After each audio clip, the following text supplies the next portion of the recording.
So what's up, y'all? It is Bella, back testing with Bella, Trading Bay, and today I am coming on here to talk about how I passed my MyForexFunds 100K challenge using ICT concepts. So if you guys been keeping up, y'all know I've been working on this since January, which y'all posted here on a 100K challenge, which is kind of difficult because of the psychology. I feel like with the 100, I was talking about it in the video when I was talking about how ICT changed my life.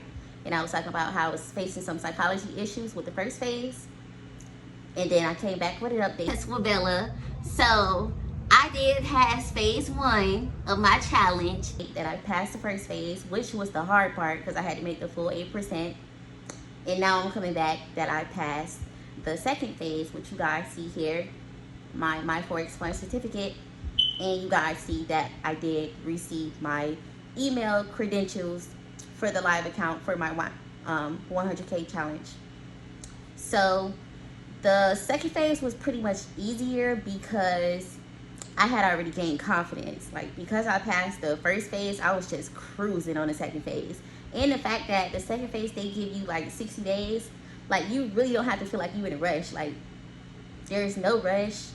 And for that phase, I was popping 10 lots. So I was doing $10 per dollar on US30, and then my last trade on passing the challenge, I ended up doing a 20 lot, so I made it $20 per dollar. So I am just going to go over some of the trade breakdowns on some of the trades that I took. So let's go ahead and get into it. And then also I am going to talk about more of psychology and passing your challenge and the do's and don'ts of a Forex challenge. Okay, so 1 second.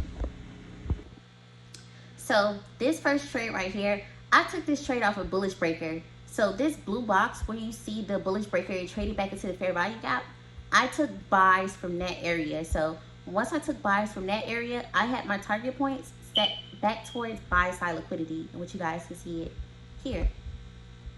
So that was one of the first successful trades. Now going on, every trade wasn't perfect.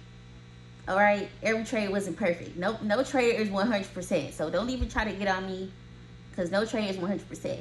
And another thing, don't get on the beeps in my background.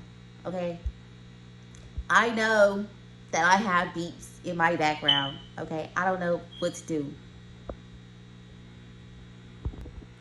All right, so speaking of no trade is 100%, here's a trade that was actually wrong. I took this trade thinking that it was going to be an order block retest from a bearish order block. So I was thinking that the market was going to go down, but instead it just continued to go towards buy side liquidity, in which that was a trade that was cut pretty much early because I didn't like the way how it kept bouncing anyways. And I was looking at a lower time frame. So usually when I'm trading, I look at higher time frames. I'm more like, I trade on a 1 hour and a 4 hour time frame. I don't care to trade on lower time frames. So that's that trade there. So on this trade, all these trades is US30, by the way. This trade, I was using fair value gap as a resistance. So this was actually from a bearish fair value gap on a 1 hour time frame. I used that bearish fair value gap as a resistance point to retest a bearish order block. So that trade was pretty successful, and I actually like trading fair value gap to support and resistance. So let's say, like, if there's a bearish fair value gap, I'll use it as a resistance, because if you pay attention to fair value gaps, they do not get filled right away. Like, I can't stress this enough. Like, I be telling that to everybody. Like, fair value gaps do not get filled right away. So don't expect it to all the time. Don't expect it to all the time, especially if it's on a higher time frame. So that is how I went about that trade. Okay, so this is the trade that helped me successfully pass my 100K challenge. It was a news day. And I took sales off an order block retest from the 1 hour chart. So once the market traded back into that negative order block, I was like, okay, it could possibly reject again from here because it had already been some consolidation. And the day before that, it actually was not even a trading day because it was a bank holiday, and I didn't even know that. But yeah, so I did take sales from that area, and that helped me to pass challenge. All right, so I do want to talk about what has helped me to stay grounded in my funded challenges. What helped me is by managing my leverage. So what I do is I don't over leverage. Like, I don't trade with 3 to 5%. I trade with 1 to 2%. Even 2% is too much, but I feel like 2% you should take that on an A+ setup, because it'll help push you over the edge in your challenges. So on A+ setups, I do trade with 2%, but most times I trade with 1%. But I do want to keep it between 1 and 2%. Now, some people will have challenges and they trade with like 3 to 5%. Like, you're trying to do too much. You're doing too much, because first of all, they have a daily drawdown, like trailing drawdown, and you don't want to reach into that, because then you could possibly mess up your account. So I recommend that you trade with 1 to 2%, and just knowing like you're not going to be perfect all the time. So when it's time to take that loss, you got to know that you're going to have more to come back from. Like, if you over leveraged on that trade, you're not going to be able to come back from that possibly, because it's like you did too much. Like, you did too much. So I would say do not over leverage, and think about the days that you have in total. So if you have a 30-day challenge, right? Like, for the first phase is 30 days. Just remember, you have 30 days. You don't have to pass your challenge in one day. And when you pass the first phase, it becomes much less pressure, because then you have 60 days. So you do not have to pass your challenge in one day. Matter of fact, on MyForexFunds, you have to wait a full 5 days anyways before you go to the next phase. So you might as well take it one day at a time. Like, don't try to be in a rush over leveraging, because you're just gonna mess your own self up.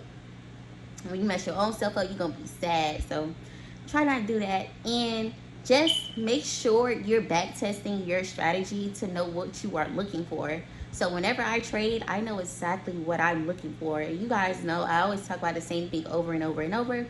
I always talk about fair value gaps, order block retest, or just entering off an order block followed by a fair value gap. And sometimes I do use sessions, but I don't talk about that on YouTube, because I use that on a micro time frame. But majority of the time, I'm sticking to higher time frames anyway, so that's what I talk about on YouTube.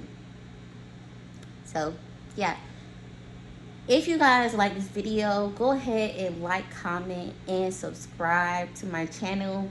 And I will be back once I get a full payout from MyForexFunds. But so far, MyForexFunds has been cool. And what I like about MyForexFunds is the drawdown limit anyways. It's because they give you an extra 2%. Like true Forex funds, you can only lose 10%. And MyForexFunds, they give you 12%. So that's 12K on a 100K challenge, and I love that. And once you start making more profit, then you'll have an even bigger drawdown limit if you was to ever mess up. Hopefully you don't never get to that point. But yeah, so if you like this video, like, comment, and subscribe. And I will be back on here with more ICT tutorials on how I trade ICT. And I am out. Bye.